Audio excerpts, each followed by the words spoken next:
오늘 우리가 살펴볼 말씀은 아모스 7장 10절에서 17절까지 말씀입니다.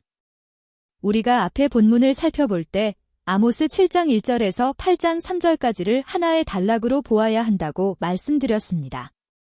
보시는 화면처럼 이 단락은 작은 5개의 소단락으로 구분됩니다. 오늘 우리가 살펴볼 말씀은 세 번째와 네 번째 비전 사이에 있는 아모스 선지자에 대한 이야기입니다. 자신이 바라본 비전을 말하던 아모스는 갑자기 자신과 관련된 이야기를 합니다. 자유주의 신학자들은 이런 본문을 볼 때마다 성경이 잘못 편집되었다고 비평합니다. 글의 흐름상 오늘 본문은 아모스 8장 3절 이후에 나오는 것이 자연스럽다고 말합니다. 그러나 우리는 그런 비평을 하기 전에 오늘 본문이 왜 세 번째와 네 번째 비전 사이에 위치하고 있는지, 그리고 하나님은 이를 통해서 우리에게 무엇을 말씀하시고자 하는지를 먼저 고민해 보아야 합니다. 아모스 7장 10절입니다. 베델 제사장 아마샤가 보냈다. 이스라엘 왕 여로보암에게 이르기를 아모스가 당신을 대항하여 반역을 꾀합니다. 이스라엘 족속 가운데 땅이 할 수 없습니다.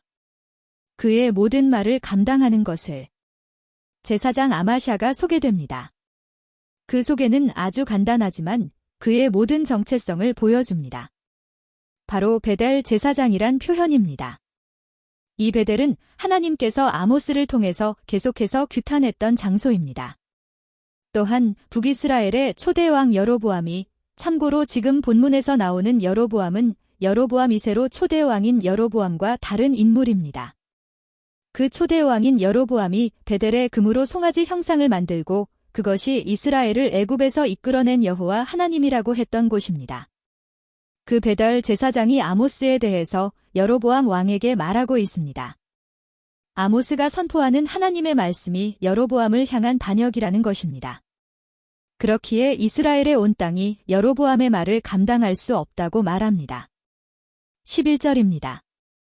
이는 아모스가 말했기 때문입니다. 여로보암이 칼에 죽을 것이다. 이스라엘은 반드시 포로가 되어 갈 것이다. 그 땅으로부터. 아모스가 왜 반역을 꾀하는지를 구체적으로 말하는 부분입니다. 여로보암은 칼에 죽을 것이고 이스라엘은 포로로 끌려갈 것이라고 아모스가 말했습니다. 아모스가 한 말은 하나님께서 하신 말씀입니다. 아모스가 반역을 꾀한다는 것은 아모스 입장에서는 억울한 말입니다. 그는 하나님의 심판의 말씀을 전하지 않을 수 없기 때문입니다. 그러나 또 아마샤의 입장에서 생각해보면 그렇게 생각할 수도 있습니다. 뒤에서도 말하겠지만 아마샤는 하나님의 말씀보다는 북이스라엘의 왕과 왕권을 더 인정하는 자이기 때문입니다. 그런 사람의 관점에서는 충분히 왕을 향한 반역이라고 생각할 수도 있다는 것입니다. 여기서 하나님의 말씀을 증거하는 자들의 고충이 나타납니다. 하나님의 존재와 권위를 인정하지 않는 자들이 세상의 법률에 의거하여 하나님의 말씀을 전하는 자들을 얼마든지 정죄할 수 있기 때문입니다. 이런 오해와 억울함을 안고 가야 하는 것이 말씀을 증거하는 자들의 삶입니다. 물론 하나님의 말씀을 빙자해서 자기 생각을 말하는 사람들을 여기에 포함시키는 것은 아닙니다. 세상에는 하나님의 말씀을 빙자하여 자신의 말을 하는 사람들로 넘쳐납니다. 12절과 13절입니다. 아마샤가 아모스에게 말했다. 선견자야 가서 유다 땅으로 도망하라. 거기서 음식을 먹고 거기서 예언하라. 베델에 예언하는 것을 더 이상 더하지 말아라. 이는 왕의 성소이고 왕국의 성전이기 때문이다. 아마샤가 아모스를 선견자라고 부릅니다. 어떤 학자들은 이 선견자라는 칭호가 아모스를 경멸하는 칭호라고 말합니다. 왜냐하면 선지자라는 표현이 있는데 선견자라고 했기 때문입니다. 선견자는 히브리어로 호제입니다. 선지자는 히브리어로 나비입니다. 그러나 사무엘하 24장 11절을 보시면 이 선지자와 선견자를 함께 사용하고 있는 것을 보게 됩니다. 다윗이 아침에 일어날 때에 여호와의 말씀이 다윗의 선견자 된 선지자 갓에게 임하여 이르시되, 여기 사무엘서 저자는 갓을 향해서 선견자와 선지자라는 칭호를 함께 사용합니다. 그렇기에 선견자라는 칭호 자체가 경멸하는 칭호라고 볼 수는 없습니다. 다만 이어지는 아마샤의 말을 통해서 그가 어떻게 경멸하고 있는지 그의 잘못된 생각을 살펴볼 수 있습니다.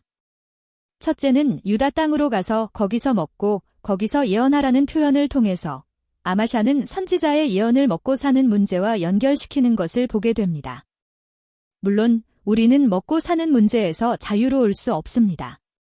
이 땅에서 사는 동안 우리는 먹고 사는 문제를 해결해야 합니다. 그러나 이 먹고 사는 문제에서 자유롭지 않기에 먹고 사는 문제를 하나님의 일보다 우선하는 것은 바람직하지 않습니다. 예수님은 마태복음 6장 31절에서 33절까지 이렇게 말씀하십니다. 그러므로 염려하여 이르기를 무엇을 먹을까, 무엇을 마실까, 무엇을 입을까 하지 말라. 이는 다 이방인들이 구하는 것이라. 너희 하늘 아버지께서 이 모든 것이 너희에게 있어야 할 줄을 아시느니라. 그런즉 너희는 먼저 그의 나라와 그의 의를 구하라. 그리하면 이 모든 것을 너희에게 더하시리라. 먹고 사는 문제를 다 무시하고 하나님의 나라를 구하라는 말이 아닙니다. 우리는 먹어야 사는 존재이기에 그것을 초월할 수 없습니다. 그러나 하나님은 먹고 사는 문제만을 위해서 염려하지 말라고 말씀하십니다. 아마샤는 선지자의 사명을 먹고 사는 문제 아래에 두고 있습니다. 둘째는 이는 왕의 성소이고 왕국의 성전이기 때문이다. 라고 말하는 것에서 볼 수 있습니다. 일단 개역개정은 이 부분을 왕의 성소요 나라의 궁궐이라고 번역하고 있습니다. 나라의 궁궐이란 번역의 히브리어는 우베트 맘나카입니다. 여기서 베트는 집입니다. 그러나 이 단어는 성전을 표현할 때도 사용됩니다. 하나님의 성전을 히브리어로 베트 엘로힘이라고 표현합니다. 직역하면 하나님의 집입니다. 맘나카는 왕국, 나라를 뜻합니다. 집과 성전 둘 다 해석이 가능하다면 앞부분과 함께 고려해 보아야 합니다. 앞에서 왕의 성소라고 표현하고 있기에 궁궐보다는 성전이라 번역하는 것이 적절해 보입니다. 아마샤의 이 표현을 통해서 그는 선지자의 예언을 나라의 권위, 왕의 권위 아래 두는 것을 보게 됩니다. 그가 아모스의 예언을 제한하고 그를 유다로 쫓아낼 수 있는 힘의 배경은 여로보암이 가진 권위와 권력입니다. 그가 속한 북이스라엘 왕국의 권위입니다. 그는 선지자의 예언은 나라의 권위 아래 놓여 있다고 생각하고 있습니다. 아마샤는 아모스를 경멸하고 있고 나아가 하나님을 경멸하고 있습니다. 아마샤가 가진 잘못된 생각으로 우리를 돌아볼 수 있습니다. 우리 역시 먹고 사는 문제를 하나님의 일보다 우선순위로 둔 것은 아닌지, 하나님의 말씀의 권위보다 더 앞세운 것은 무엇인지 돌아보아야 합니다. 이를 방치하면 결국 우리는 아마샤처럼 하나님을 경멸하는 것에 동참할지 모르기 때문입니다. 14절과 15절입니다. 아모스가 대답하여 아마샤에게 말했다. 나는 선지자도 아니고 선지자의 아들도 아니다. 나는 목자이고 뽕나무 재배하는 자이다.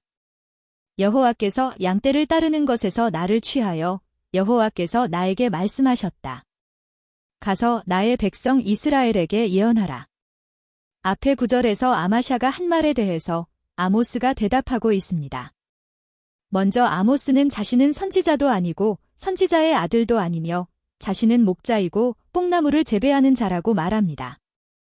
이 대답은 유다로 가서 예언하여 거기서 먹으라고 말한 아마샤의 말에 답하는 것입니다. 아모스는 목자이고 뽕나무를 재배하는 자이기에 예언으로 먹고 사는 문제를 해결하는 자가 아니라는 말입니다. 이어서 아모스는 여호와께서 자신을 취하신 것을 말합니다. 양떼를 따르던 것에서 자신을 취했다는 표현은 다윗 왕을 연상시킵니다. 다윗 또한 양을 따르는 것에서 이스라엘의 왕으로 하나님이 부르셨습니다. 북이스라엘 왕의 권위에 숨어서 아모스를 남유다로 내쫓으려 한 아마샤에게 아모스는 자신을 선지자로 부르신 것은 하나님이라고 말하고 있습니다. 그리고 나의 백성 이스라엘이라는 아모스의 표현은 남유다만 아니라 북이스라엘도 포함하는 말입니다. 즉, 남유다에만 예언하는 것이 아니라 모든 이스라엘 족속에게 예언하라고 하나님이 부르셨다고 아모스는 대답하고 있습니다. 16절입니다. 이제 여호와의 말씀을 들으라. 내가 말하길 이스라엘을 향해 예언하지 말라. 너는 이삭의 집을 향해 경고하지 말아라. 아마샤의 말에 대답을 마친 아모스는 이제 그를 향해서 하나님의 말씀을 선포합니다. 하나님의 말씀을 왕과 나라의 권위 아래 둔 아마샤를 향해서 하나님의 말씀을 선포합니다. 아마샤는 왕의 권위로 하나님의 말씀을 예언을 하지 못하도록 좌지우지할 수 있다고 생각했습니다. 그러나 이제 그 생각이 얼마나 허무맹랑한 생각인지 아모스가 선포하기 시작합니다. 17절입니다. 그러므로 여호와께서 말씀하신다. 내 아내가 성읍에서 창녀가 되고 너의 아들과 딸들은 칼에 엎드러질 것이다. 너의 땅은 측량줄로 나뉘어진다. 너는 부정한 땅에서 죽을 것이다. 이스라엘은 반드시 포로로 끌려갈 것이다. 그의 땅으로부터. 아모스는 아마샤의 아내와 아들과 딸들에 대해서 예언합니다. 아내는 창녀가 되고 아들과 딸들은 칼에 죽을 것이라고 말합니다. 이는 각각 신명기 28장 30절과 신명기 32장 25절에서 언약을 어긴 이스라엘을 향해서 선포된 저주 가운데 나타나고 있는 말입니다.